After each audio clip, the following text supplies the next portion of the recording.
Hey guys, this is Alessio Summerfield, the host of Metal Gear Mondays, and you are listening to a backlog episode of Metal Gear Monday. So if you guys hear any mention of Geek Time, the Geek Time network is since defunct, and now Metal Gear Mondays is a part of the original lineup of podcast shows from Forever and Astronaut.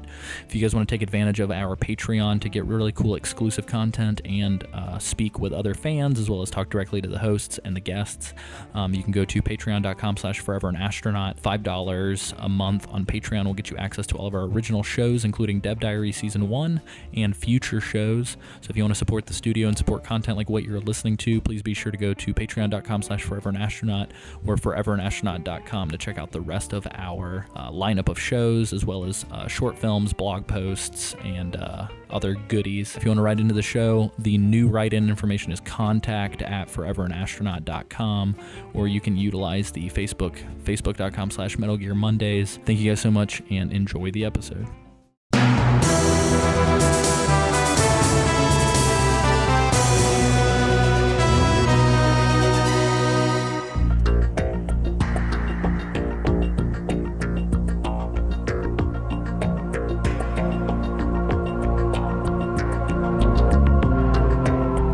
Ladies and gentlemen, boys and girls, this is Metal Gear Mondays. My name is Alessio Summerfield, and this week I am joined by Sam Wright. Hello. And Isaac Lim. That's me. Cameron Hill cannot be with us this week. He's off being a fuckboy somewhere. Yeah, as always. We love Cameron to death, and hopefully he will be joining us on our next episode. However, it is just the three of us. And we are covering the first portion of our Metal Gear Solid 2 season. Bum bum ba da dum. Yep. And then Hideo Kojima kicks my fucking office door in and just like scoops me up and takes me away to Neverland. That's not even the fail song in this one. It's like that. Oh yeah, little light sound and things. That's true. All right, so let's get into it a little bit. So, Isaac, can you tell me what we're talking about this week? I'm just all about putting people on the spot, man. I'm on it, dude. Like, I know Sam knows what we're talking about. The primaries that happened today or yesterday. Isaac, why'd you have to date the podcast? Now people know exactly when we were recording. Shoot. All right, off the record. Oh. Hey guys, we're gonna be talking about Metal Gear.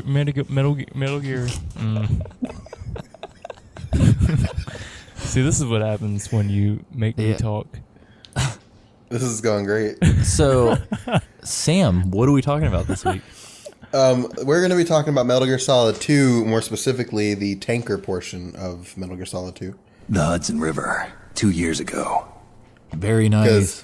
Because as people may or may not know, Metal Gear Solid 2 is divided into two parts, the tanker chapter and the plant chapter, one being significantly longer than the other. Yeah, I was going to say, it's not an even split by any stretch of the imagination.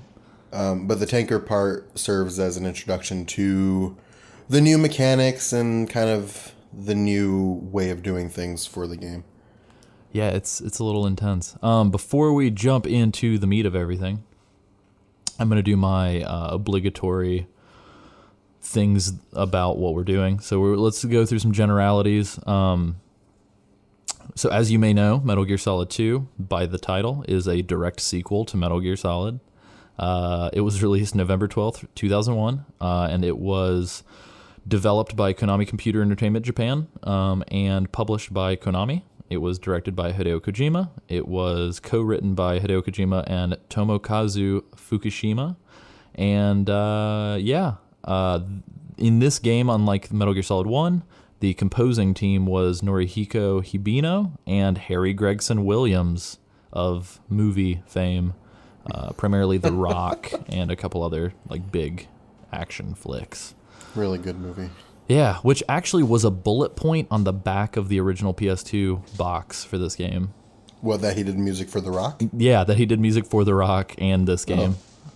Oh. Wow. So I like I want to know like exactly what it says because in my head I'm picturing what's his name?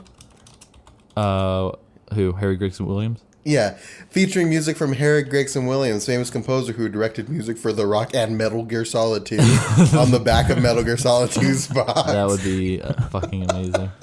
All right, literally what it says is powerful musical score composed by Harry Gregson Williams, parentheses, Enemy of the State, Armageddon, and The Rock. Yes. Oh, damn. Wow, I'm just going to go and say whoever wrote the copy for that, powerful musical score. Like, good word choice. Just using this, like, filling me with emotions. Yeah. I hear about the powerful musical score, and it fills me with determination. That's an Undertale joke for those who haven't played Undertale, but that's neither here nor there. Yeah. But I hear it's a good game, and I really want to get around to playing it. Very good. But yeah, so just to kind of give a little bit of some more kind of quick tidbits, essentially this game was originally scheduled to come out in September of 2001, but then something else happened.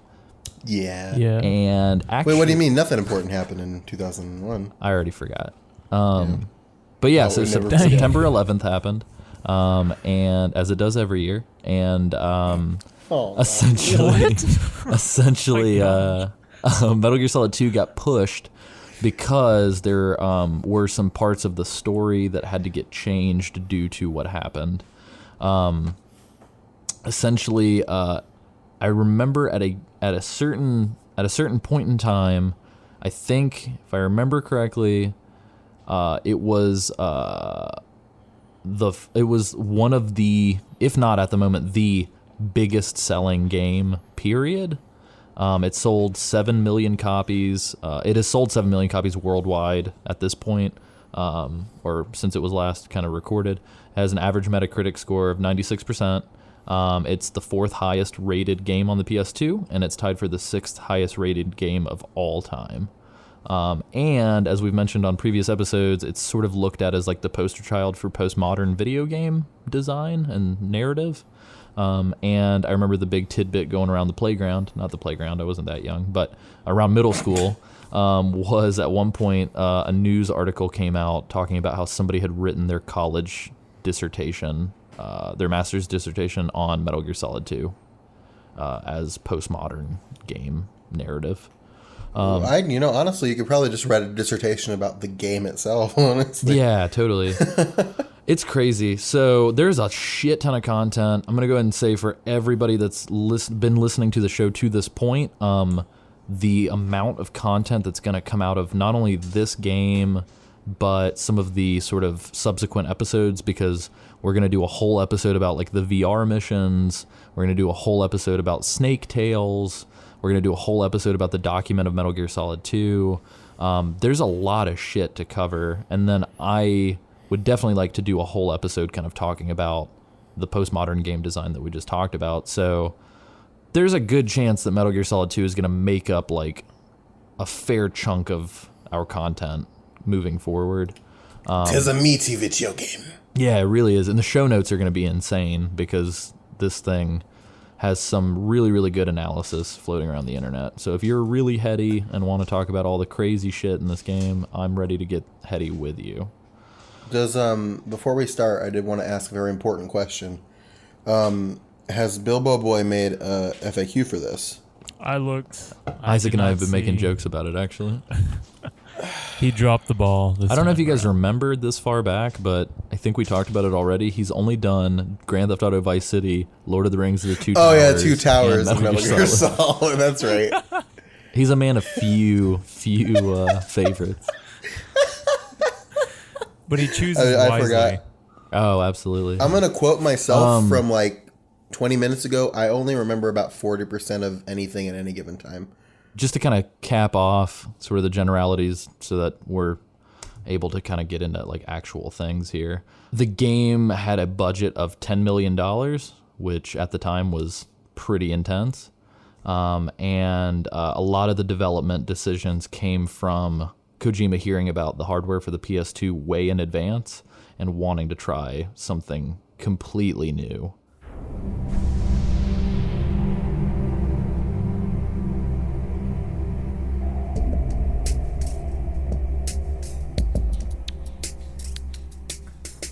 if you didn't know any better and you just played Metal Gear Solid 1 and then dove into Metal Gear Solid 2 right after, it is fucking night and day. Like, it looks like 10 years went by between production. Like, it's crazy.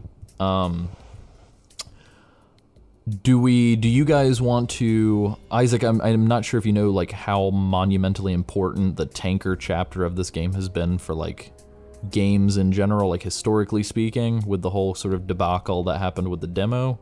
Sam, do we want to touch on that any before we move forward? I kind of want to hear about it. I never played the demo. Okay. Well, because I didn't play Zone of the Enders until years later, so I never played the demo. Gotcha. So, and we're just going to go all out because we're going to have to talk about it eventually. So, essentially, before the game came out, Zone of the Enders, which is a sort of robot mecha anime space combat game, was produced by Hideo Kojima and was kind of done, for all intents and purposes, as a tech demo for the PS2 hardware. It's a super short game. You can beat the whole game probably in like 4 hours. Like, I'm not even kidding. It's really short. The second game in the Zone of the Enders franchise is very meaty, and it's a huge, huge game. But the first game was just kind of, here's a demo, blah, blah, blah. Very minimal. However... The third game doesn't and probably will never exist, and that makes me sad. Yes. Zone of the Enders shipped with a demo for Metal Gear Solid 2. And again, at the time, it was one of the most hyped games, which led to a lot of people going out and buying Zone of the Enders at full price for the demo of MGS2, almost exclusively. And one thing that came from that is, and also one thing that has kind of colored Kojima's career for a majority of it, is sort of his bait and switch kind of thing that happened. So Isaac, I don't know if you're familiar with this, but the box art for Metal Gear Solid 2 features Solid Snake.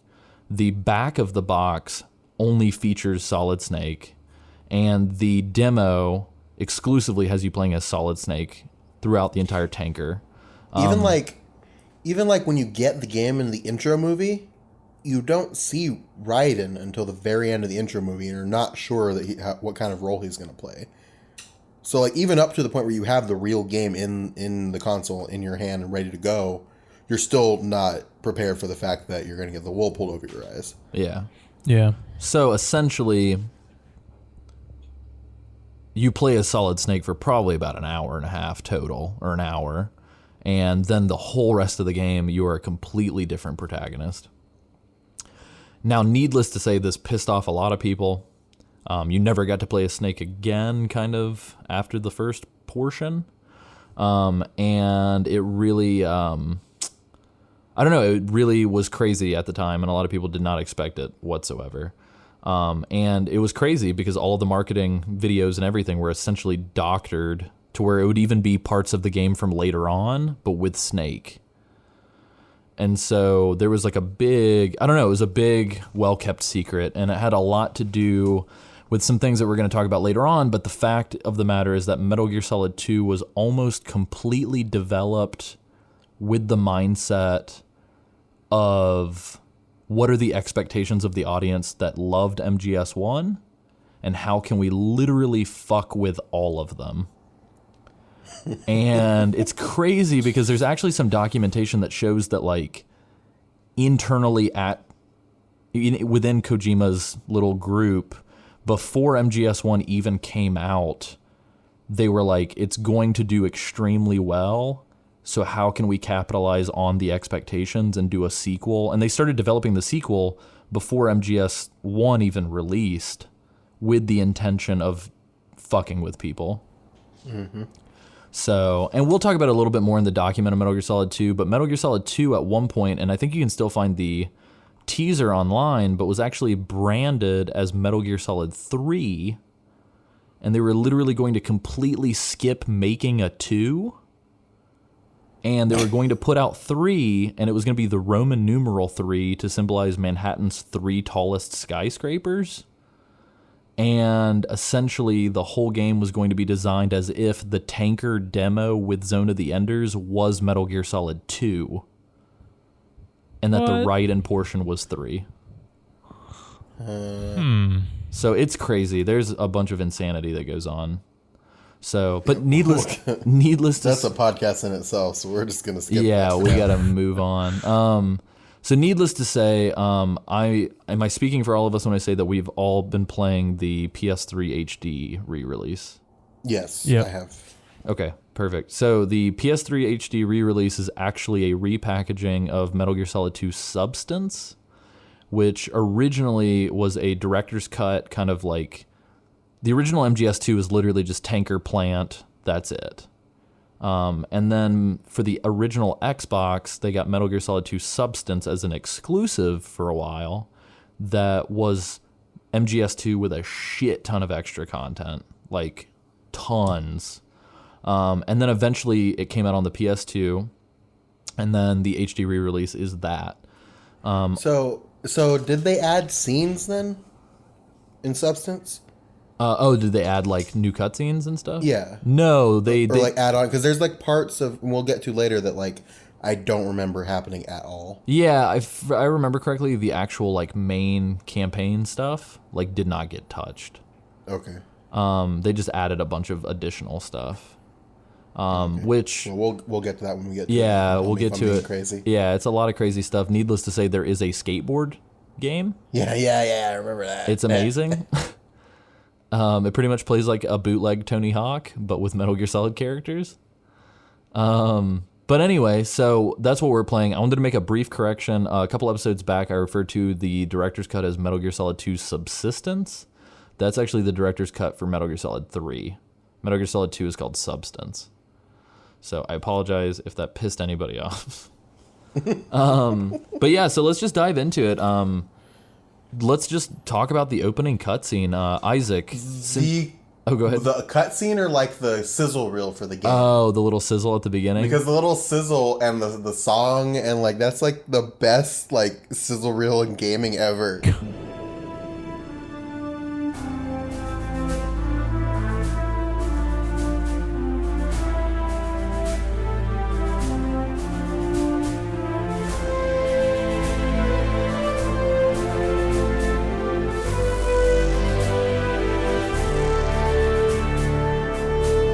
Yeah, I think I watched it as a kid like probably 20 times on loop at one point. Oh, absolutely. Just let it sit on the menu for a minute and then it just goes back in because it plays Yeah.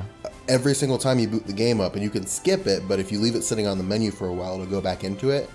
And I've like left the game alone for a little bit and then gone back to it since we've been playing it for this, and every time I go back to it, I just watch the whole thing over again.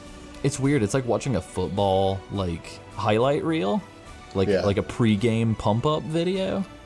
Because every time I watch that opening little montage, I'm just like, oh my god, like It's and the thing is, and I mentioned this about like the whole pulling the wool thing, but like the intro, it like shows like parts from the tanker with Snake doing stuff, and it shows like parts of the game that happened during the plant, but it never shows Raiden, and it makes you think that the entire game is Snake. yeah. And you just don't know where these parts of the game are happening, and you see Raiden at the tail end, and it kind of like fades out on his face, but you're not really sure who he is or like what his role in the game is going to be.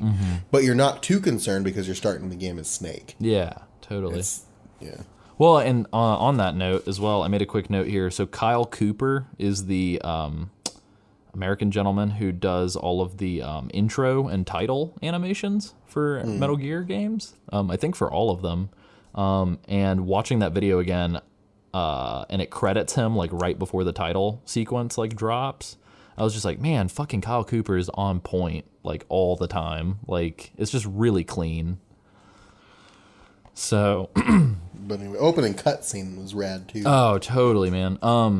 So back to my original question. Isaac, being somebody who just finished Metal Gear Solid 1 fresh off the heels, tell me about the opening moments of MGS2. How did you feel about it? Well, I just want to go back to the real quick to the main menu.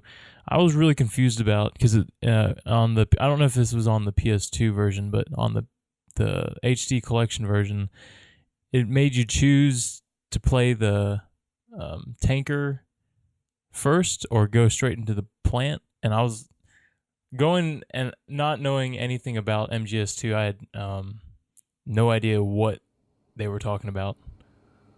Do you know what I'm talking about? No, yeah, totally. It was Yeah. like that in every single release of the game. Okay. It's weird.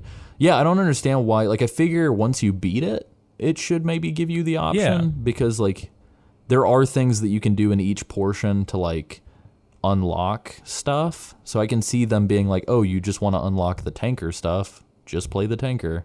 Right. But I don't understand why they give you that option from the get-go because I don't even want to think about all the people that just picked one at random and, like, played a fucked up version of the game. Oh, God. Yeah. So I guess I picked the first option, which was the tanker, which was the right option. Well, was there not tanker plant? There should be one where it's That's like that's what I combined. mean. Tanker Okay, plant. cool. It was either tanker plant or just plant, I think. Gotcha. So, anyway, but yeah, the opening cutscene was friggin' awesome, and I was like, "What is going?" Because I played the first one, and then I guess the next day I started the second one, and just the graphics from 1 and 2 is just completely different. It's like going from, I don't know, Atari to PS1 graphics, you know what I mean? Yeah. And just based on that, I was like, holy crap, this is awesome. And then, of course, you got to factor in Kojima's cinematography. And, yeah, I don't know. So it was just, I was blown away by it. I don't know. Yeah. I will definitely say, and I don't know if it's in the HD, if it's because of the HD re-release or what, I noticed a lot of, do you guys remember playing like Grand Theft Auto Vice City on the PS2? How many like trails it has? Yeah. If that makes sense? Yeah. How like you move and everything kind of bleeds for a second? It was like, that one and Shadow of the Colossus for me was just killer Yeah. on the But PS2. But I feel like Metal Gear Solid 2, like watching the opening cutscene again, I feel like there's a lot of like weird trail kind of bleed. And it might be because it's raining in the opening cutscene, but it just felt like watching it, I was like, man, is there Vaseline on the camera lens? Like, what's going on? I also feel like that opening cutscene too is like, I feel like it was the cars were moving fast. You could see that on purpose, so maybe that added to the whole bleed effect too. But I think the trailing of the taillights of the cars was done on purpose, and it kind of added to the whole scene, kind of feeling like that maybe. To the rain. Yeah. Man, I will say, coming to MGS2 after playing a lot of 5, I really miss David Hayter's voice. Oh, for sure. Like, I don't know, just hearing him, like, Kept you waiting, huh? I was just like, oh, yeah, you did. Like, so, I don't know, man. It's crazy. Also, it's fucking New York City. Like, we went from, like, a snowy Alaska island to, like, straight up New York City in the very beginning of this game. And even beyond that, like the actual, like the plant section of the game is like this like clean, like not cold at all, like off-site oil drilling facility. Yeah. Like, So I'm going to go ahead and say this. I think the opening of MGS2 with Snake fucking paracord jumping off of a bridge might be the coolest way that Snake has like infiltrated anything. Like in the whole series. Like, how would you rate it, Sam? in the series, yeah, probably. Like, it's just too good.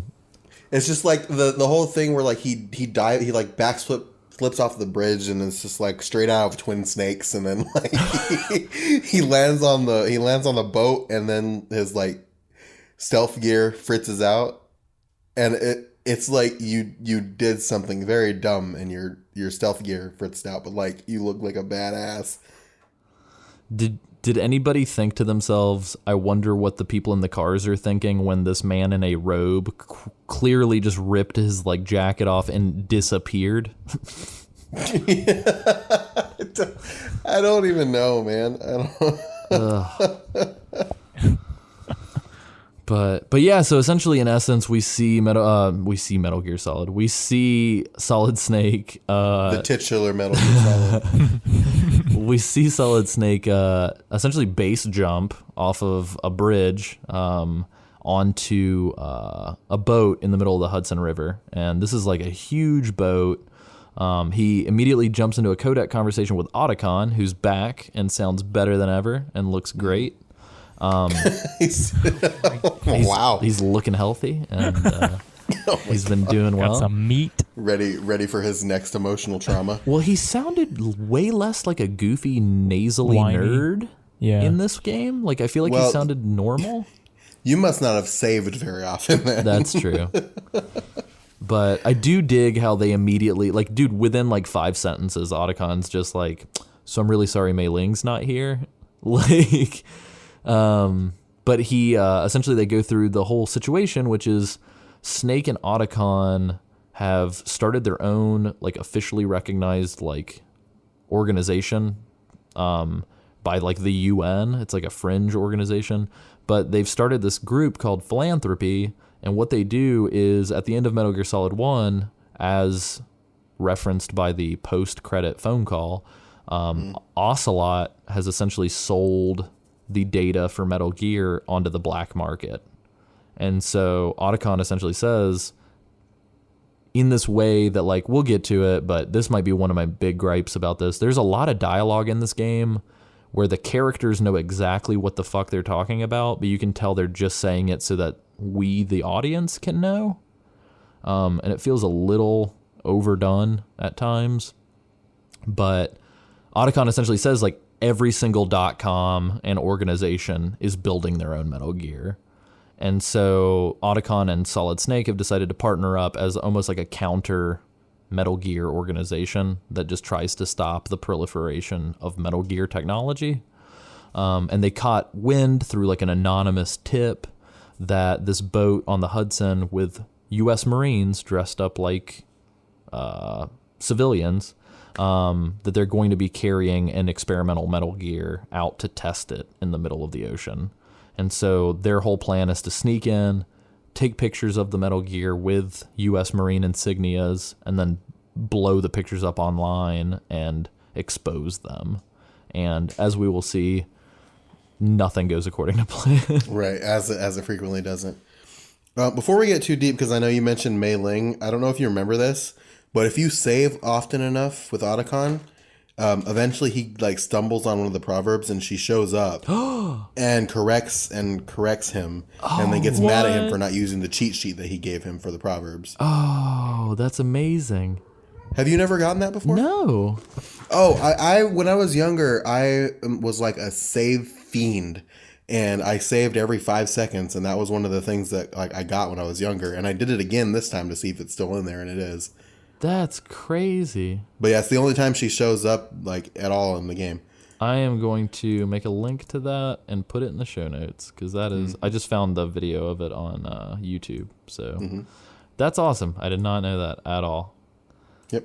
Well, sweet. So yeah, and much like what we just said, immediately upon getting on this boat and scoping it out with his camera and talking to Otacon about what all's going on, essentially a helicopter full of Russian terrorists shows up and fucking murders everybody, like instantly. Like it's like knives to the chest and like throat slits and straight up like, ugh. Yeah, it's immediate. And what's also hilarious to me is that like right as Snake lands on the boat, Otacon was like, hey, they're probably going to keep the Metal Gear underneath the boat, so that people don't see it from the shore. And they're all dressed up to where they don't look like Marines, so that people aren't like, oh, this is crazy, what is this boat doing on the Hudson? Immediately after that, though, a helicopter shows up and people start fucking murdering people. So what I don't understand is, like, is it not conspicuous that a helicopter is shooting at a boat in the middle of the Hudson River? I don't think the Russians give a fuck. Yeah. Fair. Because that's something you find out too. You find out that these guys are Russians under the employ of Colonel Sergei Gerlukovich, AKA the most Russian man in the world. Seriously. with his hat. Also, the only motherfucker not wearing a mask. Yeah, for real. Like, literally everyone else is covering their there's face. one other motherfucker that's not wearing a mask, and we'll deal with her later. That's true. But yeah, so essentially you start out in this crazy, multi-story, rainy, like... I mean, I'm going to preface this whole thing by telling you guys, I'm going to go ahead and say I think the tanker has the most detail in it than any other environment in this entire game. And I think the reason for it is because they were like, we need to sell people on this new technology and we need to make this shit look fantastic from the beginning. So, I don't know. Yeah. Let's roundtable it real quick. Before we get into the boat, what was it like playing this part, Sam? It was really weird because when I first played it when I was younger, it was like you said, I'm used to the idea of playing this game that's set in Alaska and everything's snowy and, you know, there are footprints and you leave footprints in the snow and they follow you. And then you come to this and you're on a boat in New York and it's raining and you're just kind of like culture shock almost. It's like, where am I and why is this Metal Gear Solid? And it's weird too because like getting used to the new mechanics and stuff like that was kind of weird for me, and they give you like a kind of a tutorial while you're behind that crate at the beginning, but it's just kind of weird getting used to everything. And you can like walk softly now and over certain like tiles and or like parts of the floor and not make as much noise and they won't detect you. It's a lot to take in like right away. Yeah. Well, there's like hanging mechanics. You can aim and shoot in first person.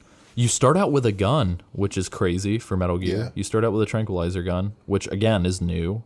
Yeah, the whole thing's pretty intense. You can be spotted outside of the enemy's field of view cone. Like not spotted, but they'll go, "Huh, what's that?" Like even if you're outside of their field of view. And like immediately too, you've got guys looking around the boat with binoculars, and you can see them on the map as having a huge vision field. But yeah, Isaac, what was it like for you?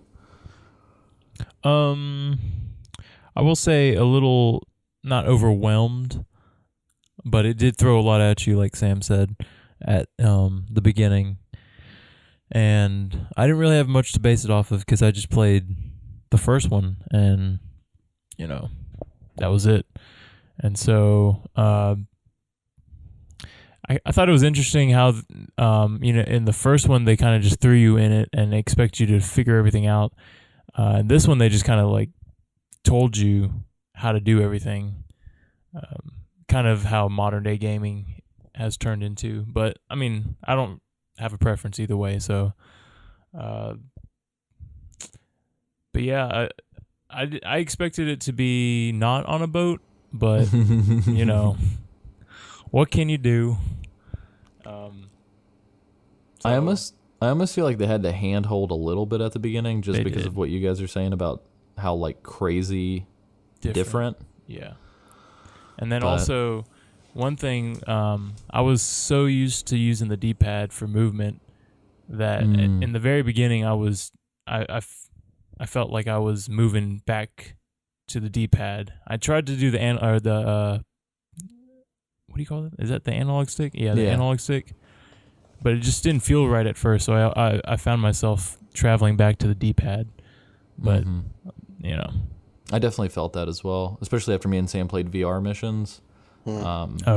Playing this with the analog stick felt sacrilegious. Like, it was just like, this is crazy. And it led to me getting spotted a lot because I'm just not used to top-down old-school Metal Gear with an analog stick. But yeah, I will say two really quick things. So I guess three really quick things, actually. So they have the bodies don't disappear anymore whenever you kill or put a guard to sleep. And so you actually have to dispose of the bodies. And there's a really cool trick outside where if you drag a body to the edge near some of these little like door flaps, Snake will literally throw them off the boat. That's pretty cool. Which is crazy because I was thinking about it, and if you're doing like a pacifist run where you don't want to kill anybody, if you put somebody to sleep and then throw them into the Hudson River, does that count as a kill? I don't know. I always think I'm going to do a passless run of this game, and I always fail. Yeah, I think my failing point is actually later on in this chapter, so we'll talk about that when we get to it. Yeah. The other two things I wanted to talk about is if you're outside for too long before you go in, Snake will catch a cold and will sneeze and alert guards. Yeah, that happened to me. So, but Well, it's and I get why somebody would be out there for so long, because it's this new, whether you're a new player or you're somebody who's played Metal Gear Solid before, you want to because they've trained you to believe that there's going to be like a lot of stuff in any given area, and you want to find everything, so they kind of punish you for following your instincts. I wonder how many people played the game thinking that Snake just had a cold. They're like, why would they put this in this? But yeah, you can also track water footprints into the boat and get people to follow you if you stay outside for long enough. Also, I'm going to go ahead and say, guys, Metal Gear Solid 2 is the first appearance of Solid Snake's tight ass. Oh my god! No, you guys know exactly what I'm talking about. Metal Gear Solid 1, I'm quitting the podcast. dude just had extended back. I didn't need for you to How can you describe not? Solid Snake's tight ass. How can you not see it though? It's big, bold, and in your face every single where you go. it is there. It's quite apparent. Yeah, it's a little. I feel like it's a little too much. There's no such thing as too much snake ass. Not just tight snake ass. Oh man, but yeah. So there's like Sam said, and like I said about the whole tech demo aspect and stuff like that. There's just any given area in this boat is just packed full of stuff. You can hold guards up now, which is a new mechanic. If you walk up behind them and pull your gun out, Snake will go freeze. Which I had to ask you how I could avoid aiming off into the distance to shoot them. Because I forgot that the square button is pressure sensitive. Mm-hmm. So if you let off of it easy, you don't fire the gun. Yeah. But the way that the game kind of does unlockables is every guard that you hold up, and if you put bosses to sleep instead of killing them, you unlock dog tags. And fun fact, some of the dog tags that the enemies drop are actually fan names from a fan contest. But as you unlock more of these dog tags in the different difficulty settings, you'll unlock infinite ammo bandana or stealth camo or whatever. So I don't know, it's fun and interesting. But just kind of a little gimmick thing. Isaac, tell me about your experience going from the outside of the boat and working your way to the bridge where Snake is ultimately trying to figure out where the boat is going.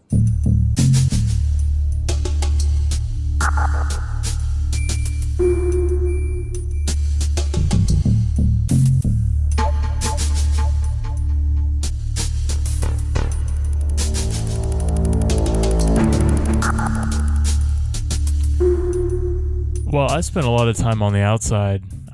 Because I was just trying to figure everything out and figure out where I was supposed to go. And I guess I'm trying to remember now.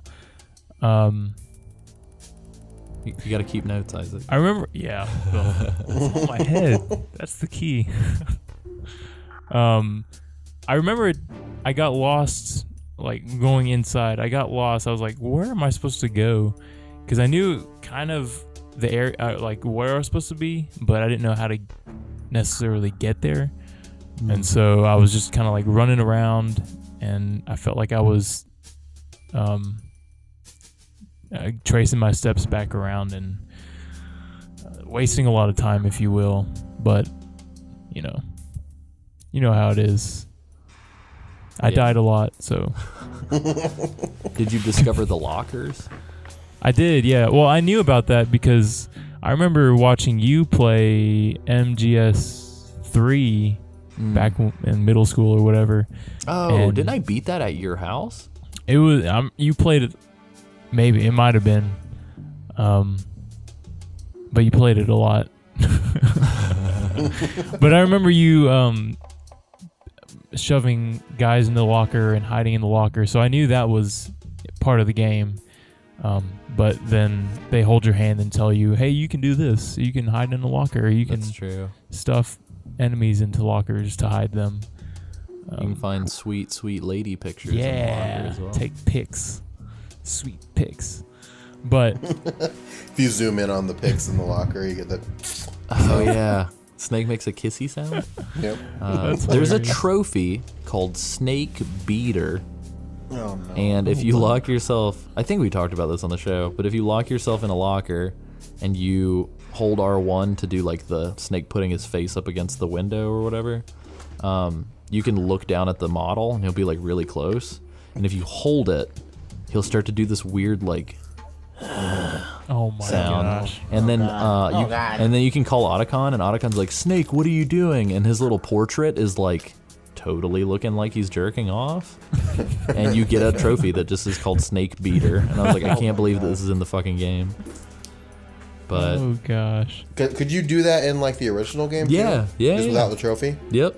Holy shit. What's crazy too is pro tip, any locker that you can't open because it's locked, if you punch it enough, depending on the locker, the door might fall out and there's like items hidden inside. Oh crap. Oh.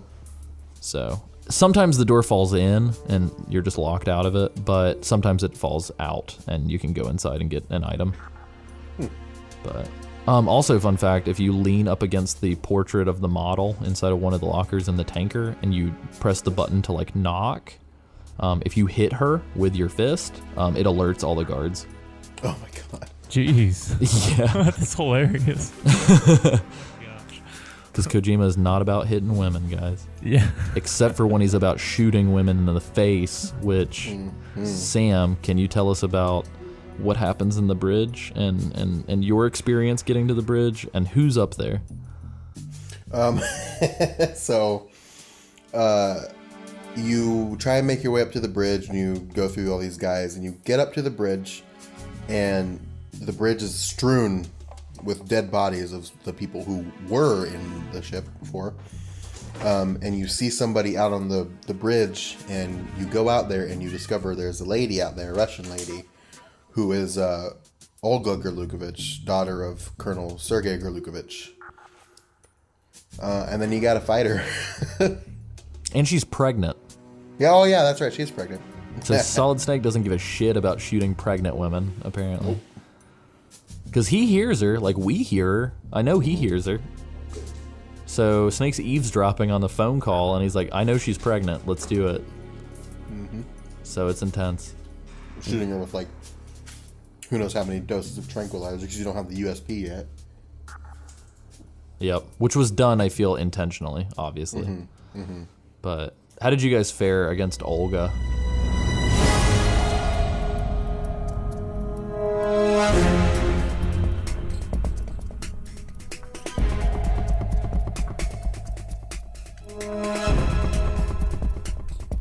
Bad.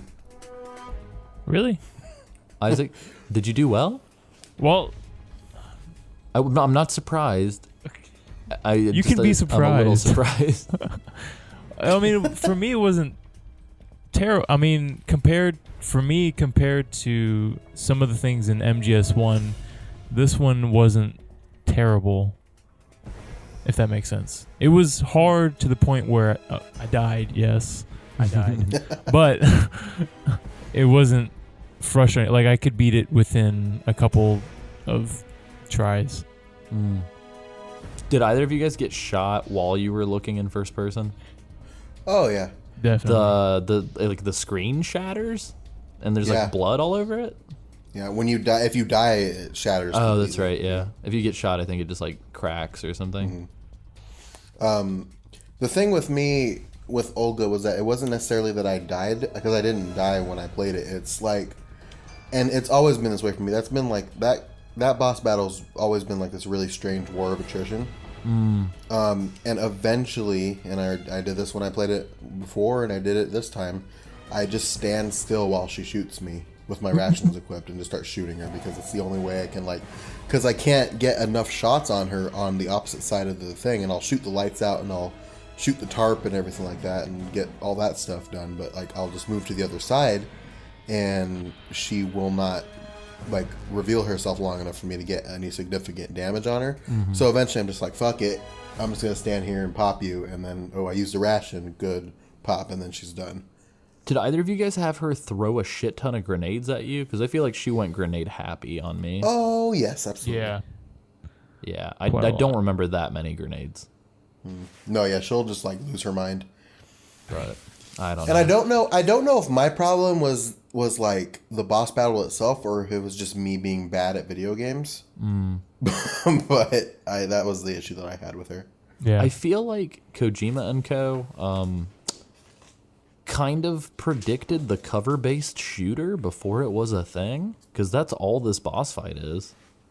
It's totally duck and cover, pop out, get a shot, go back under, which is crazy. Also, I feel like this boss fight intentionally feels like it's made to force you to just chill the fuck out, because if you crawl and she doesn't see you, she'll shoot in the wrong spot. And I feel like that's kind of how it's made, is for you to pop her while she doesn't see you.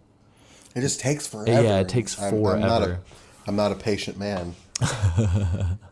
Yeah, and just wait until we get to the fat man battle, because I'm going to tell you how I did that, because that's fun. Sweet. But yeah, so essentially Olga is part of this sort of Russian terrorist force that is taking the boat by brute force to try and snatch up this prototype Metal Gear. And her super Russian father tells his stereotypically Russian daughter to get the fuck off of his boat because she's pregnant and he doesn't want her to fight anymore. And against her papa's wishes, she's like, I'm going to stick around. So Snake puts her ass to sleep. You pick up her gun, but you have 0 ammunition. You can go and pick up thermal goggles on the mast if you climb up, which are helpful for later. And I think you can get the wet box out here. Yeah, if you go, you have to be creative with the guard, but you can get the wet box at the end of the strip. And then essentially our whole point at this point, I feel like you're not really told to go anywhere except for find Metal Gear. So you kind of start backtracking. We completely skipped over my favorite part of this whole fucking part of the game, the little lounge room. Do you guys know what I'm talking about? Yeah. With the stairs in it? Yeah, it's got stairs and there's a guard listening to music on headphones. Yeah. And there's a TV and a fireplace and a bar and magazines and stuff. I feel like that whole room is just look how pretty this game can be. With all the destruction you can do and all the particle effects and nonsense in there. Yeah. Well, and you can punch the magazines and they'll fly everywhere, and then you can look at it in first person and read what's in the magazines. Yep. Dang. It's crazy. A lot of detail. Yeah, I feel like that room has more detail than entire parts of the later part of the game. But yeah, so we make our way down. It's kind of the only way you can go, and you run into an old friend. Oh yes, Isaac. Please tell me what you thought about the little shadow. The little crap. The shadow in the hallway. Do you know what I'm talking about? Sam, why don't you set the stage for us? Let me get my notes out. Yeah.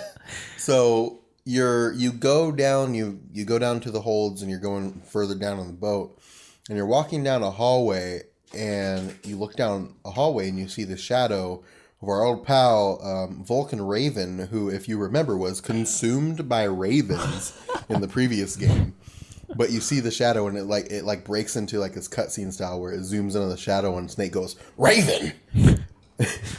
And you walk into the room, and it's this little toy Vulcan Raven with a flashlight behind him. And it's the most adorable thing in the world. And if you shoot it and knock it over, he'll just start screaming and shooting little pellets out of his giant cannon. What? It's pretty amazing. Dang. Did you miss that somehow, Isaac? No, I mean, I got to that point and I saw the toy, but I was like, oh, that's pretty cool. That's cute. I But- have no clue why that's in the game. Oh, I think Just- I really don't. It's They're like, why would there alluding be a to Vulcan Raven toy with a flashlight behind it on the tanker? Yeah. But Also, who the cares? fuck is making action figures of people that no one should know exists? Right. Former terrorists that were only terrorists in secret. That were then consumed by fucking ravens. I feel like I need to emphasize that more. He was eaten by ravens. Oh my god. To their credit, there are you can buy like Saddam Hussein action figures or Oh, that's true. Oh, I have like 6 of those. yeah. So totally makes sense. But anyway, so you deal with Raven, and then a guard like comes in and is sweeping the area, and you got to take care of him because this next part's loud. You got to destroy the explosive sensors in that hallway. Whoa. Or am I going too far? Yeah, before we get to that, there's that huge fucking engine room. Yeah. Oh yeah, do you have to go through there first? Or? Yeah, you go through there and then you go to the laser trip explosive land. But the only reason why I mentioned that is because this whole room is essentially filled with, and this is a crazy detail about the game, unlike in MGS1, as soon as you get spotted, it doesn't trigger an alert unless you play on like the heavy or whatever harder difficulties. Yeah. In the normal No, they radio for yeah, help. they have to radio first, which is crazy awesome. So if you can stop them in time, like you Yeah. can just avoid an alert. One, you have 2 different ways to do it too. So you can shoot the exclamation point above their head and it Yeah, will that'll- stun them. Yeah. Or you can shoot the radio and it will like blow their radio out. It's crazy. Huh. But yeah, so you're in this huge like multi-story room or whatever. I will say there's a guard in a corner who's just looking off into the distance, and I did not discover this until this playthrough.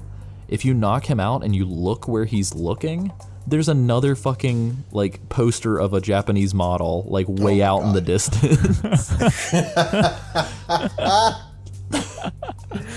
That's beautiful. I think I just wrote in my notes, why are all the guards so pervy? And you want to know about it too is like it's not even these guards, like it was the guys who were on the tanker before that did this. If you It think was about U.S. Marines. it. US Marines, and then the Russian guards are just as pervy, and they're taking advantage of the fact that everybody in this universe like are straight up hound dogs. That's true. Well, and that being said as well, apparently U.S. Marines have a thing for Japanese women. Yep. Really quickly, I totally realized going through my notes that we completely skipped over a major plot thing with the Olga fight. When you finish fighting her, Oh yeah, the fucking cipher. Cypher. yeah, the little Cypher drone comes out of nowhere and like films Snake and then just dips. Have either of you guys flown a drone or a helicopter before, like the little toy helicopters? Yeah. Can you imagine flying that in a fucking rainstorm? That's also like heavy duty military technology, so That's it might true. not feel as horrible to steer as a fucking air hog. Well, and I also love the fact that shortly thereafter, when you see the Cypher and you talk to Otacon about it, Otacon, like, all of a sudden is like, he goes from, oh no, dude, I got this pro tip, to, actually, LOL, I got an anonymous tip, and I'm sending you on this fucking wild goose chase to, like, sneak through U.S. government shit because of an anonymous email. Well, who did he think the email was from? It was Did they- signed EE. And that is the initials of his sister, who he hasn't talked to in 10 years. So, pretty crazy stuff. But still, it was like, LOL, I don't know. So but yeah, going back to that bomb hallway. yeah, tell us about the bomb hallway, Sam. There are 3 different. Well, okay. I distinctly remember there being 3 sensors, but in this version, there's only 2. I think. Well, But there are 3. Yeah, I had 3. were there? I I had only 3. shot 2, and I was fine. Did you crawl under the third one? No, That's weird. Did you play on easy? no, You played on normal? yeah. Huh, I did too, and there were 3. Well, it's you shoot 1 down at the bottom, 1 on the side, and then if you stand on the box and get on your tippy toes, you can shoot 1 at the top. Yeah. But Also, if you don't have thermal goggles and you don't want to use the cigarettes, you can shoot the there's a little flour sack. Yep. And it'll shoot flour everywhere. Convenient. Convenient flour sack in the middle of a bomb hallway. Isaac, did you blow up the boat? Isaac blew up the boat, I think. I've died. I still want to do like a recurring super cut. theme. I want to do a super cut montage of all of Isaac's deaths. No, so I thought there was only one controller that you had to shoot out. Because Otacon was like, yeah, there's a control switch or whatever. You can shoot it out with your USP. And so I was like, okay, there's just one. So I guess, all right, the first time I shot it and I heard the little pew sound, and I was like, okay, cool. And then, so I started running, and then I died. It blew up the whole ship. And jeez, crap. I think Isaac just blew up his house. Oh I think so too. Sorry, I just got water everywhere. Oh, man. Nice. Anyway. Are you going to clean it up, or are you good? It's just a little bit. I'll just spread it out. Just let it dry. Just let it go. Let it dry where it laid. Yeah, so I didn't put it together that each panel corresponded with a different controller, whatever. Gotcha. Until I got up on the box and I got up on my tippy toes and I saw a little green thing, or was it blue? I can't remember. I think it's green. I was like, oh crap. So then I figured it out, and I was playing on easy for the tanker. Because I remember switching it to normal, but when I started the plant, but because I was when I did the node, I was like, why is this on easy? Yeah.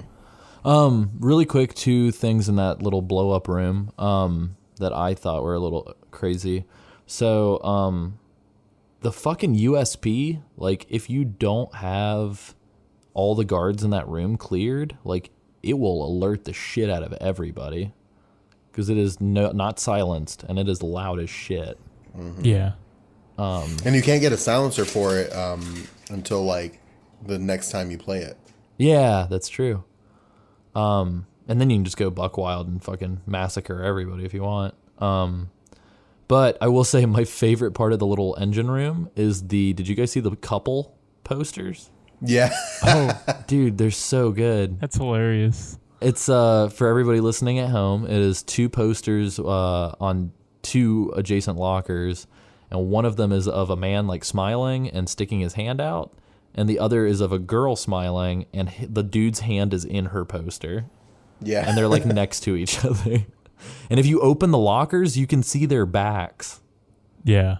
Which is hilarious. Like, I thought that was a interesting touch. Yeah. It is so goofy. I feel like more than the first game, this game wears its Japanese-ness like on its sleeve. Oh, absolutely. Yeah. Because the first game was like American action movie made by a Japanese team. This game, like even when you pause it, it'll have Japanese text for the area. It's like American action movie that's actually a Japanese action movie made by a Japanese team. What were you gonna say, Sam? I didn't mean to cut you off earlier. Oh no, I just want to ask either of you. Did either of you take pictures of any of the female posters? I know that I have in the past. I don't think I did this time. Okay, I'll bring up what happens later. Oh, I know what you're going to talk about. Well, I took a picture of the couple. I don't know if that counts. Cuties. Yeah, I just had to, you know. They were just picture perfect. Now, Isaac, I want to ask, bigger cuties than Snake with his little flippies, or? Yeah, we need to gauge this. Not as cute. Okay. Second So place. so far, Snake and his little flippies is the be all end all of cute. What about Snake and his little booty? That's you, Alessio. Okay. It's tight. What about Vulcan with his little tinies? Okay, we're done. I think at the end of every game, we need to have Isaac just rate the cute level. The cute level of the game. Of I'm the into game? that. Yeah, of the whole game. You have to talk about, like, on a scale of 1 to 10, how cute is this game? All right. That's a 10-point scale I can get behind. Or you can just make random shit, which I wish we would have done for MGS1. I wish, because I was like on a scale of cheese to pizza, and as an example, and everybody just went with numbers. Like, I really wish one of us would have just been like, well, from Oreo to Chips Ahoy, I'd have to give this one a Thin Mint. But Yeah, I give this one a fudge shop. but anyway, so we finally get through this room. And the second thing that I hate the most about the USP becomes extremely apparent in this next hallway. So there's like, as you enter this hallway, you're in the lower portions of the boat, and you actually can kind of realize based on the intercom chatter that like the Marines in the hold at the bottom are not aware of the fact that the boat is being ransacked right now. Yep. And Because they're announcing, like, to the boat, like, that they've passed the Verrazano Bridge checkpoint where Snake was initially supposed to get off the boat. oh wow, I never even picked up on that. You're right. Yeah. But yeah, so you're kind of in this like very dark, kind of spooky little like area of the boat. And if you pull out the USP at all, which fucking heads up if you're near guard, it just automatically has a flashlight now. Yep. And it is bright as shit, and you will get spotted from like across the map. Yep. So Now, if you have the thermal goggles, it's easier to deal with them with the trank gun. yeah, Because you can see them coming in the dark. but I believe they also have thermals as well, so yeah. they can see so you have to take care of them, like, real quick. Yeah. But yeah. Well, actually, only one of them is really paying attention. Yeah, that's true. The other ones are kind of just like sitting. But Well, one of them's listening to music. The other one's asleep, I think. oh, gotcha. Yeah, that's right. But, and I really want to talk to you guys about this next scene, kind of like as a throwback to the MGS1 shootout with Merrill. You're just in this fucking hallway, and an alert mode gets triggered, and you're just in a shootout with like 6 guards. And thankfully, there's like a finite number, like you can just kill them all and be done with it, or put them to sleep or whatever. How did you guys fare? That's where I gave up on trying to be a pacifist every single time. Yeah, me too. Isaac, how did it work for you? Yeah, for me, I tried doing duck and cover and kind of like peeking around the corners. That failed miserably. And so, yeah, I did what you guys did. And I just stood up. Dare I ask, did you die?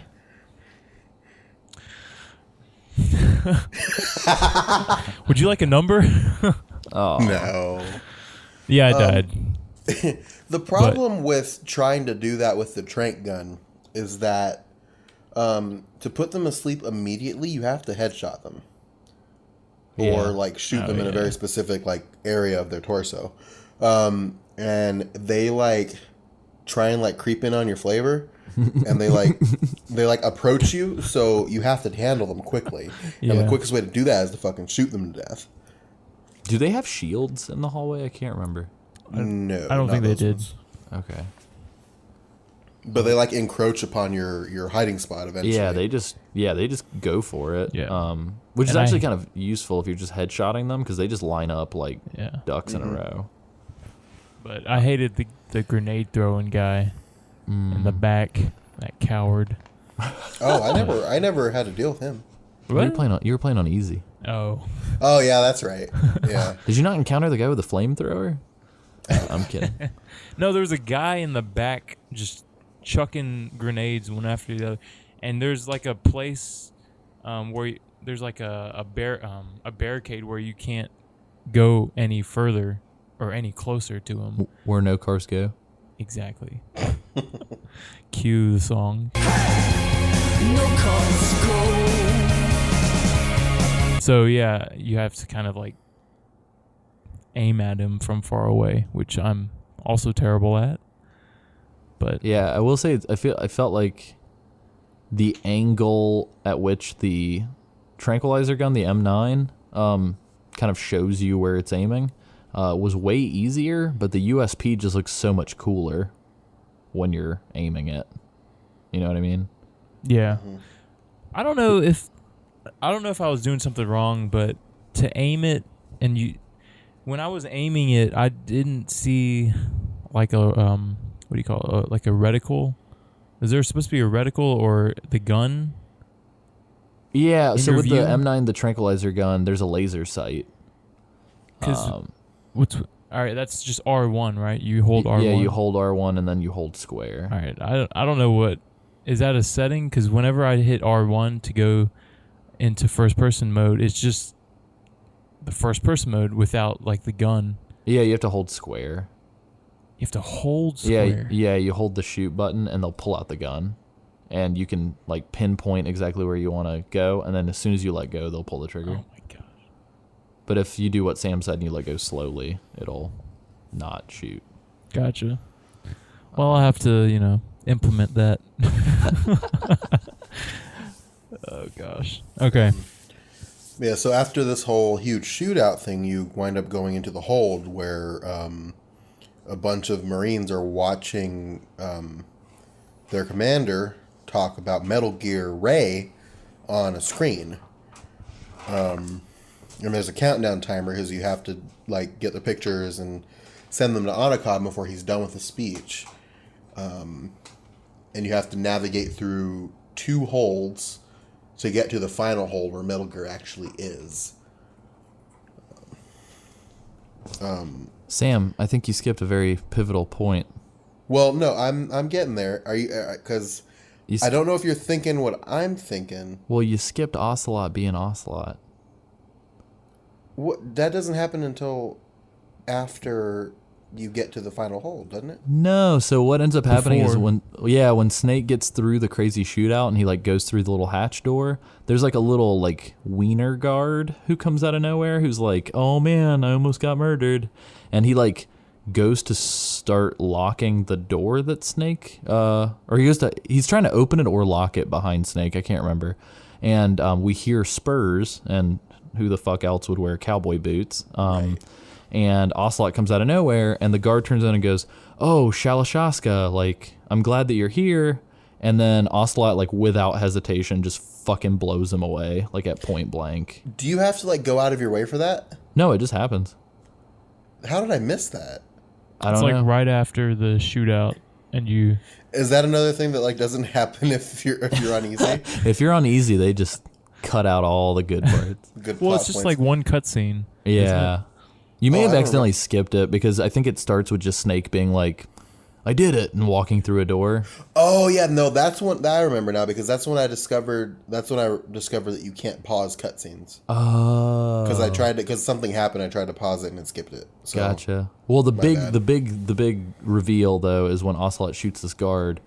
We see that Ocelot has 2 hands. Yeah. He has 2 of them. He only had 1 at the end of Metal Gear Solid. Where did it come from? We will find out. Shortly. So back to the whole soldier thing though. So Soldier Boy. you have a countdown timer and you're supposed to navigate through these 2 holds to get to the final hold and take the pictures. And if you can get to the final hold in like it's like what, a minute, I think? I think so, like a minute or 2. All the dudes in the final hold are wearing boxers. Yeah, it's Like pretty with little heart prints on them, I think. sweet. It's pretty sweet. Yeah. Huh. That being said, I'm gonna go and say I think each of the holds may have the most on-screen characters of any Metal Gear game prior to this. Because there's a shit ton of people in these Yeah, holds. for sure. And the other thing I would say is, I thought it was goofy as shit.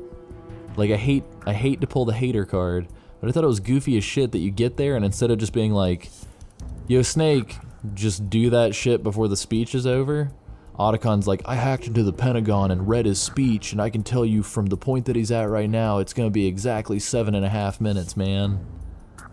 Like it just, I don't know. It Yeah. seems so unnecessary to It's a go to little that forced. much detail. Yeah. Well, it's like they're trying to find like a way to explain why there's a countdown timer, and really there didn't need to be a countdown timer. Yeah, like they They could have just just- had it end organically Yeah, if you waited too Well, long. yeah. For me, like I got the pictures and I was getting to the computer and time ran out at like right as I was getting to it. Ooh. And then he just goes, "Man, this is great. Let's do it again." And the timer goes back up to 7 minutes, or it goes back Does up it to like really? 3 minutes. Are you So serious? it gives you Oh my like god. 3 extra minutes. Oh, that's lame. I will say, did you guys try to shoot any of the Marines just for shits and giggles? No. No. It won't actually like kill them. Like I think as soon as you pull the trigger, it just like cuts to like everyone looking at Snake and cornering him with guns. So like I don't think there's like an animation for a Marine getting shot in the head. Also, trying to remember, there are a couple funny game overs. Like Isaac, did you accidentally cross the projector screen? That was the first time. Yep. Yep. I thought that was a really funny game over because everybody's just like, wait a minute, who? Yeah. Like, I liked it because there's like 50 guys, and they all their exclamation points go up. And it's just like, Yeah. Which is hilarious to think, like, all of these dudes are individually programmed, like, guards you can alert. yeah, yeah. Like, that's nuts when you think about it. totally. Also, why are there projectors on the ground aimed at the screen? Why don't they I have don't them know. suspended? Why, here's another question. Why in the second one are there 2 projectors that they alternate back and forth? And thought you that can was hear the hilarious. guards turning. Yeah. Like, why wouldn't you just, like, have one from, like, I don't know. It's just a lot of ridiculous stuff. This is like Cameron's wet dream. Oh yeah, that's true. This whole sequence, because it is like kind of the dumbest part of like the game. This entire sequence. Let's pause for a second and just insert what we think Cameron would say in our minds right here. Just a moment of silence. Cameron, what do you think? To me, this is where I had my very first issue with the game. I immediately tried the C4 and it blew up the president. So I was like, oh, C4 isn't an option. Yeah, I'm really disappointed. This was really frustrating. Yeah, so let's go ahead and talk about the photo upload process and all that jazz. So essentially you get to the final hold, and there is the big new Metal Gear, which is Metal Gear Ray. And he is just propped up, looking mighty fine, and everybody's kind of just like, look how dope this shit looks. And you have to take some pictures from some different angles of the Metal Gear and then upload them through this handy dandy computer terminal that just happens to be set up in the corner With a chibi Otacon on it. Oh dude, it's so good. Now, the reason why I asked about the posters earlier, if you upload a picture of one of the cuties, Otacon will look at it and say, we can't, like something like, we can't use this, but I'm just going to save this for later. So just sort of compounding that whole everybody's a fucking perv. Yeah, it's either nanomachines or everyone's horny. Yeah, or everyone's horny for nanomachines. What if it's the nanomachines that are making everybody horny? Maybe that's why. That's true. Shit. We totally didn't talk about this in season 1 with Metal Gear Solid 1, but just the idea of, it wasn't that they told Snake he wasn't allowed to shoot guns in the nuke room. It was the fact that the nanomachines that they injected him with when they sent him on the mission, they were literally able to force his body to not let him do shit. That's crazy. Like, that is crazy talk. That's why nanomachines are the answer to every mystery in this entire game. That's true. Which, Did either of you guys have any trouble taking... I remember the first time I was playing this as a kid, I had a lot of trouble lining up the shots to get exactly what they needed. Did you guys have any problems? yeah, when I was a kid, I had buku issues all the time, but like I did them all first try, no problem this time. Isaac? Yeah, I mean, I one-shotted those. It was easy. I don't know if I believe Isaac. Yeah, I died. What? How did you die taking pictures? I'm just kidding. Well, no. I'm going to actually give Isaac credit on this one because I died too in this part because that guy, because you have to go to the side of Metal Gear to get a picture of the Marines, and there's that one guy standing there. Oh. And I think I shot him with the trank gun in the arm on accident, and he saw me and then alerted everybody else before I could get to him. Well, So that's where I died. I actually didn't die, so you're alone on that one. Isaac actually... But you know, I'm not even ashamed. Isaac took a picture that was so bad when he uploaded it to Otacon that Otacon was just like, I'm going to have to fucking kill I'm you. gonna kill you. No, it's like when you take a picture and it's a good one, it'll, I guess Otacon will be like, nice or good one. Yeah. How can you see them? Yeah, exactly. No, it's Snake. Snake takes it and goes, Oh, nice. that's right. Oh, Nice. okay. That makes more sense then. But yeah, if you take a bad one, it's just game over. Yeah. Yeah, no. It just says you're a terrible photographer Secret battle with Adecondacy. for shot composition. But yeah. So once we get the photos uploaded, what Rule of happens thirds. next? Sorry. You have a secret boss battle with a rule of thirds is what happens next. No, what happens next is you upload the pictures and the speech ends, and then you just hear somebody clapping for the speech, and it's fucking Ocelot coming to be Ocelot. With the best monologue ever. Oh my god, with his fucking British accent that doesn't make sense given we know that he doesn't have one in earlier games. Yeah, he's got like a weird British accent mixed with like a raspiness. So Yeah. he's It was just like that. It was like that in 1 as well. Yeah, it's like this weird like mark of the silver tongue. Like it's really weird. It's weird, like it's because like you, I've been playing Metal Gear Solid 5 too, and it's weird going to this from Troy Baker. Yeah, because it's just Troy Baker playing Troy Baker. Right, for sure. It even looks like Troy Baker.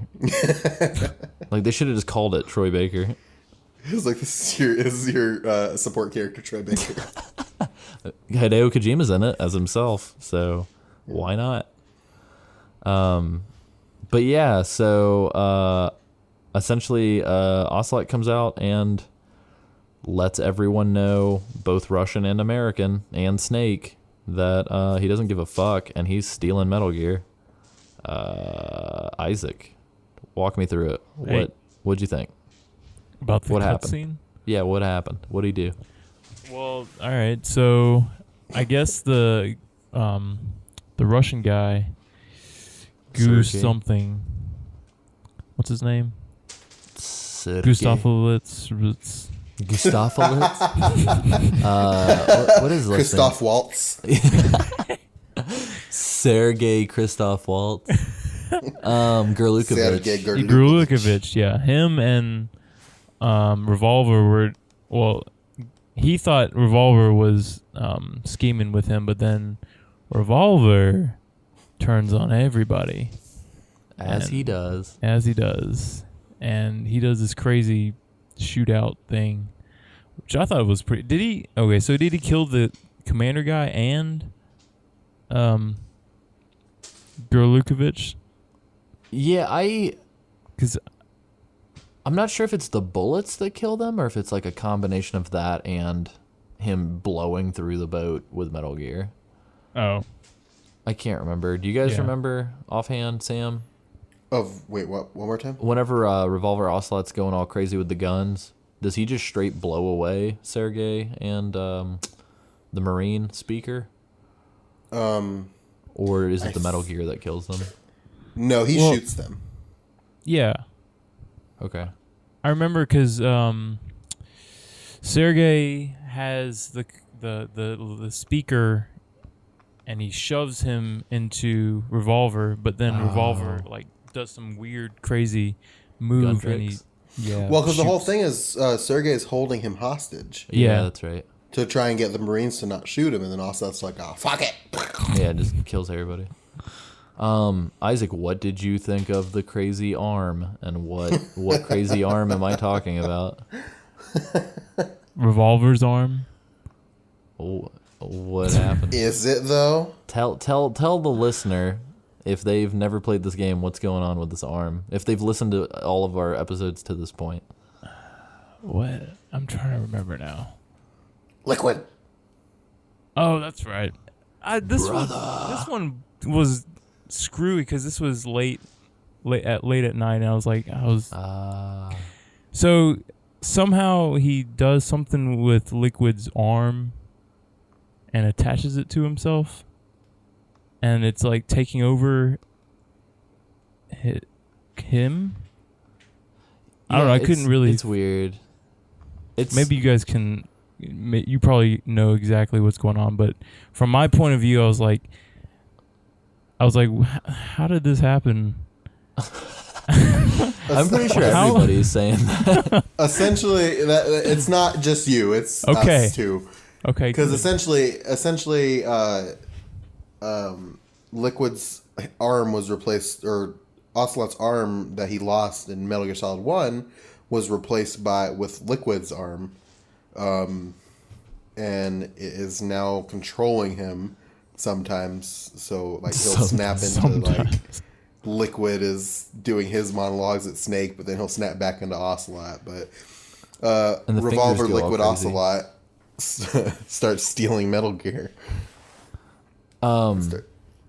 Did they ever explain why, of all the fucking arms, that they picked Liquid's arm to put onto him? I don't know. They may explain it later, but I don't remember. Yeah, it's weird. But yeah, so they get inside of what clearly looks like a Zone of the Enders mech. And Ocelot just rips shit up. And for all intents and purposes, guys, it doesn't look very positive for Solid Snake. No, it doesn't. Now, okay. So, Liquid's ripping up, or Ocelot's ripping up the shit with Ray, right? And he busts out of the ship, and this is why I asked if they added scenes for Substance, because there's like this part where like Ray like leaves the ship and he does like a fucking backflip off of the ship and dives into the water. Oh no, that's in the original. Yeah. I don't remember that at all. Yeah. Also, the crazy loud like laser thing. And it's just like, and I finally figured out like he cuts the thing with his like hydro cutter. But when I was younger, I never understood that he dunked his head underwater to sort of fill his like laser up with water. Yep. He had But like to that's what he charge was his doing. lasers. Yeah, he's a fire in his laser. I remember as the first time that I played it, I was very confused as to where the cockpit on the Metal Gear was. Yeah. Because when the mouth opens up, shouldn't that be where Ocelot is sitting? Theoretically. So is it shooting lasers out of Ocelot? It's the arm. Oh, that's right. It is the arm. Ocelot's laser powered now because of the arm. Yep. He's got a Mega But Man yeah, arm. so Ocelot's I just played it and I don't remember the conversation, but like Ocelot's having a conversation with Solidus while he's escaping about like how the plans are like intact, and I guess like something about Snake. I don't quite remember. Yeah, I can't recall. Isaac, do you have a... I don't have it in my notes. Do you have a sharper memory of that conversation, or was it lost to the lateness of the evening? It was lost to the not understanding what Ocelot was doing with Liquid's arm. Essentially, he was was having a bad guy powwow with Solidus on Yeah. the radio about what he was doing. Yeah. Well, and I will say this too, and it's not just... I don't know, it'll be interesting because... So Sam and I have played it and beat it a couple times. Yep. But looking through like the Wikipedia article right now, and I knew this, but I didn't knew it to the extent that it happened. But apparently a lot of the criticisms that this game received when it first came out, for all the praise that it got, was that not only the new protagonist, which we're going to talk about next episode, but just how the game decides to kind of essentially take the Psycho Mantis shit from MGS1 and make a whole game like that. Yeah. People seem to be really not upset, but I don't know. I get all these weird. I remember official Xbox magazine when they did Substance. They had a review and they described it, and this really bothered me for some reason growing up because I thought it was easy to follow. They described the plot of MGS2 as incomprehensible, and I just remember the game getting a lot of like initial reviews of like 7.6, 7.8. For like its crazy out there story that people were just like, I don't play it for the story, even though a majority of the game is story. Yeah. So, yeah, I don't know. But then in recent years, obviously the game has a much improved reputation. Yeah. So it'll be interesting to see Isaac's kind of first blush takeaway, because I feel like I'm so far removed from that at this point, just from having played it so much. But Yeah, and I feel the same way. It's just kind of like I'm so attuned to the story at this point that it doesn't matter to me. Like all this shit is normal after what I've seen. Yeah. Totally. Where did you guys I don't know if you guys can project into this sort of mindset, but when you first kind of played this, where did you guys expect it to go from here? I don't know, because they definitely like lead with the idea that Snake is pretty much for dead. So it was kind of like, I don't really know, because this is something also we'll get into next episode. But it's like you go into the next section and Colonel Campbell is asking you if you remember the tanker incident that you just played, and you're hearing this voice of some weird dude that you've never heard before. Yeah, and it's 2 years later. Yeah. So it's kind of just like, well, what the fuck is going on? Totally. Isaac, how did you feel about the conclusion to the tanker? It was. I had no idea what they were gonna do after the fact, because it was just like, I mean, that could have been. I guess it was the end of a game. It was the end of the demo. Mm-hmm. So I was like, I don't know where they're gonna go from here. Because Isaac, because you were aware of Raiden as a character, being the playable character before you played, right? I was aware, but I totally forgot that you were going to play him in this game. And so, actually, when the second part, the plant part, started, I had a lapse and I totally thought that was Snake. Nice. And so it worked. Exactly, yeah. It worked. And so I was like, wait, that guy's voice sounds very whiny Nasally for a and Snake. annoying? Yeah. Effeminate? Yeah, that's the word. It sounded like he had a lisp, and I was like, wait, Snake? Can't be right. Poor Quentin Flynn. Yeah. Oh, boy. I love Quentin Flynn. Man. Boy, do I. So I guess... He's got a tight ass. Oh, my... Not as tight as Snake's. He's not as tight as Snake's. Raiden has a nice little tight booty, but I'm just going to go and say Snake's got like a fat ass. Oh my god. Can we be done? I'm Can cool we with be that. done? Do you guys have any final sort of wrap-up thoughts on the tanker? As Isaac mentioned, that is where the demo ends. Not a lot of major differences between the demo and this, other than some sort of item placement stuff. The Thamos is actually in the demo, and it's not in this game at all. Is it really? Yeah, and I think some portions have a little bit more detail, like the little, which we didn't touch on this, the little optional little fruit pantry that you can find has a little bit more detail. And there's just little things here and there that are different, but... Why would you need a FAMAS in the tanker? I don't know. And I can't even remember if it's just in the demo or if it's like you can Game Shark the demo. And I think it might have been like a Game Shark cheat for the demo. Huh. But I don't know. But yeah, did you guys have any sort of wrap up? Like, that's a wrap on the tanker. Like, what you got? Isaac, you can... I would say it's a pineapple. Okay. With like 5.56ers or... A very Pineapple out of tart what? pineapple.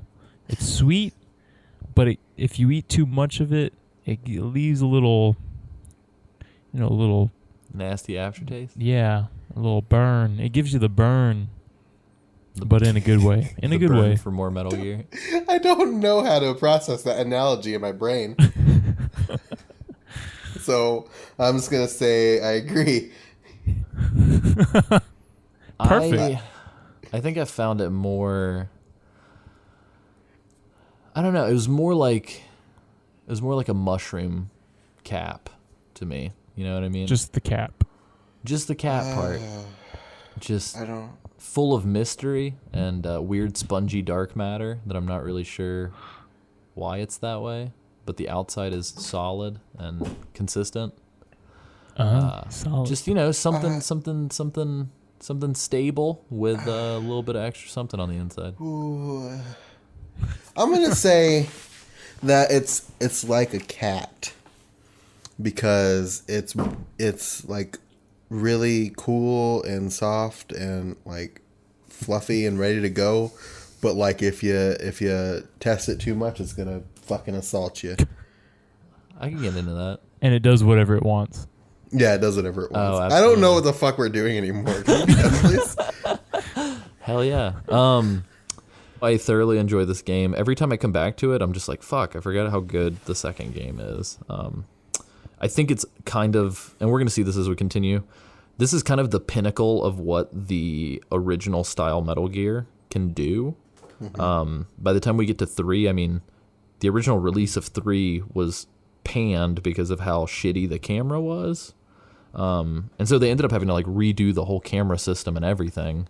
Yep. So this is kind of the end of classic kind of top-down Metal Gear. And I think this is about as far as you can push it before you have to kind of start changing it. Yeah. I can get behind that. Yeah, I agree. It's pretty good.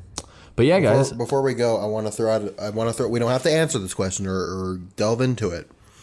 But it's a question that I had the first time I played it. Where the fuck is Meryl? Oh. You know? Just because, like, you start the game off and it's you and Otacon, and, like, I distinctly remember us talking about how, like, the canon ending is him riding off into sunset with Meryl. And, like, she's just not anywhere. So... Well, Yeah. I mean, I guess, wasn't it depending on the torture scene, you got either Otacon or Meryl? Yeah. Which is why I always thought that, like, leaving with Otacon was the canon ending because, like, you start the game, you start 2 off with Otacon as your partner, but, like, I guess the canon ending is to not submit and save Meryl, but where the fuck is Meryl? And then they just never... They kind of, like, sneak little hints about her, like, in the game, but you never really hear from her or hear about her at all. I have one request for you guys. When you finish the game, you have to go into the main menu and go under the optional settings. There's a whole mode called Casting Theater.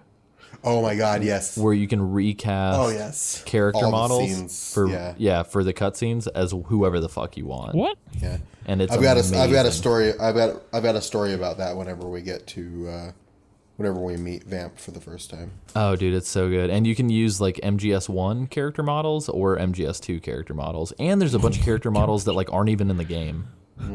So it's crazy. But yeah, there's a lot of shit in this game when we get done with the main game, so I'm excited. But anyway, sort of admin final sort of stuff. Let me just run through this. Sam, I hear that the pages have been brought together, that you have unified and brought peace to the Middle East. I've brought East and West together. Before our Facebook pages, we had 2 different ones. There was one for Geek Time as a whole, and then there was one for Geek Time Podcast, which originally was just for the Geek Time Podcast. But as we've sort of started shifting into doing kind of our network thing, and as we kind of are posting the exact same thing on both pages, I took it upon myself to just kind of merge the 2 pages. And that finally went through this morning, the morning that we're recording this. So if you want, you can like us on Facebook at facebook.com/geektimepod. So that's just our one page now. You can also go on Twitter, and our Twitter there is at geektimepod as well. Very cool. Yeah, you can also check us out on SoundCloud, which I believe is soundcloud.com/geektimepod. And please rate and review us on iTunes. That helps us get exposure, and it helps us essentially continue to be a part of the Apple ecosystem, and it helps get us sort of up on any sort of weird charts. We really want to make a habit of starting to read some of those reviews. So really quickly, I'm going to pull up a recent one that we just got. Bear with me for one quick moment. I actually think, hold on a second, I think I have it pulled up. Here we are. So the last review that we got was by a user named Reckless600, and his subject line is Mondays, and it's 5 stars, and he says, "This is so great, I can't stop listening." So I just want to thank you, Reckless 600, from the bottom of our collective soul. Whoever you may be. Yeah, we really enjoy Reckless 600, forever may he reign.